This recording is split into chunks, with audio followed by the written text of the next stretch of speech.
नमस्ते।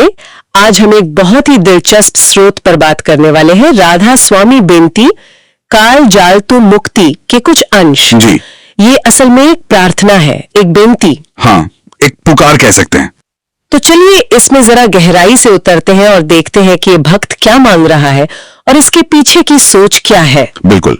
पहली ये पंक्ति देखिए, करूं बेनती दौड़ कर जोड़ी, अर्ज सुनो राधा स्वामी मोरी।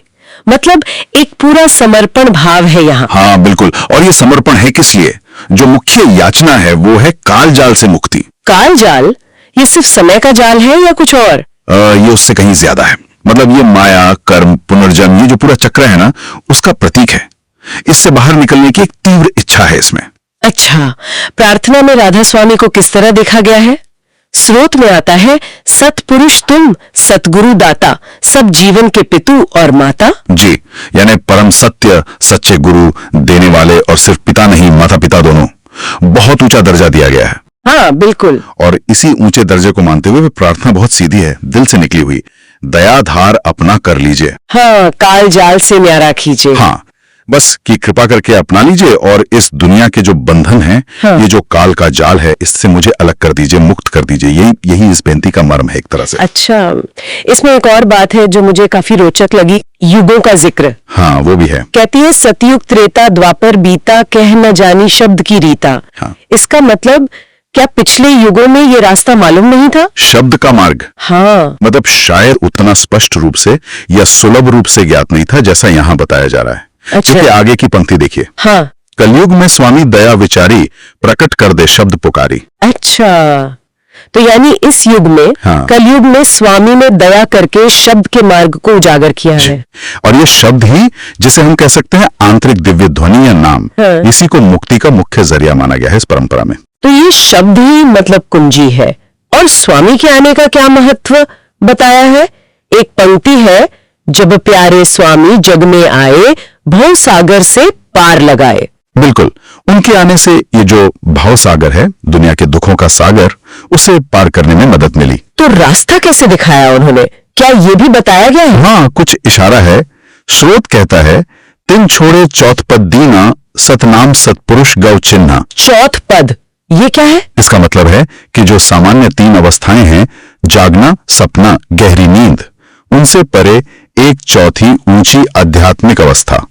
उन्होंने उस चौथे पद का रास्ता दिया। अच्छा। और उस रास्ते पर सतनाम के जरिए सतपुरुष यानी जो परम सत्ता है, उस तक पहुंचने का चिन्ह या कह लें मार्ग बताया। ये एक तरह का आध्यात्मिक नक्शा है। अरे वाह, चौथा पद। और वहां का अनुभव कैसा होता होगा? वर्णन तो बहुत ही काव्यात्मक है। हाँ बिल्कुल। जगमग ज्योत होत उजियारा, गगन सोर पर चंद्र निहारा, तेज रोशनी और आकाश या सूर्य के भी पार चांद देखना। ये कैसा अनुभव होगा? देखिए, ये साफ तौर पर आंतरिक अनुभव का वर्णन लगता है, बाहरी दुनिया का नहीं। हाँ, लगता तो यही है। और आगे भी देखिए, श्वेत सिंहासन छत्र बिराजे, अनहद शब्द वेद धुन दाजे। सफेद सिंहासन, छत्र और सबसे महत्वपूर्ण अनहद शब्द। अनहद शब्द यानी वो ध्वनि जो बिना किसी आघात के, बिना बजाए बजती है। जी वही। अनहद नाद, वो दिव्य संगीत, ये सब उसी ऊंची चेतना की अवस्था के प्रतीक हैं जो चौथे पद से जुड़ी है। ये सुनने में ही बहुत गहरा और रहस्यमय लगता है। तो फिर अंतिम लक्ष्य क्या बताया गया है? प्रार्थना का अंत कैसे होता है? जो अंतिम पंक्तियां हैं वो इसे साफ करती हैं।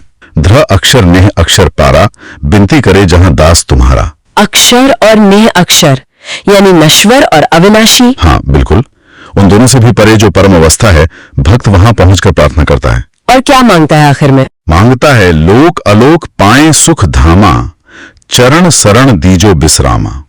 मतलब ये लोक और जो दूसरे अलोक हैं, उन सब से परे जो परम सुख का धाम है, बस आपके चरणों में शरण मिल जाए और सदा के लिए विश्राम मिल जाए। यानी पूर्ण मुक्ति। वही परम मुक्ति है। तो अगर हम संक्षेप में देखें तो ये बेनती राधा स्वामी से कृपा की, काल जाल से छुटकारे की प्रार्थना है। जी। और रास्ता है शब्द, जिसे खास तौर पर इस युग में सुलभ बताया गया है। सतगुरु, सतपुरुष और वो आंतरिक अनुभव, जैसे सिंहासन, ज्योति और वो अनहद शब्द। बिल्कुल सही। ये सब उस आंतरिक यात्रा के महत्वपूर्ण पड़ाव या अनुभव हैं। और जानते हैं, ये स्रोत हमें सोचने पर मजबूर करते हैं। ये जो बात है आंतरिक लोकों की या इन आंतरिक ध्वनियों की, जैसे अनाहत शब्द, हाँ। तो ये सोचने वाली बात है कि हमारी जो ये जानी पहचानी भौतिक दुनिया है, इससे परे चेतना के इन स्तरों की खोज का या इन अनुभवों का आखिर क्या मतलब हो सकता है? क्या ये वास्तविकता को, रियलिटी को समझने का कोई अलग ही आयाम है? इस पर विचार किया जा सकता है। बिल्कुल, एक गहरा सवाल है ये सोचने के लिए।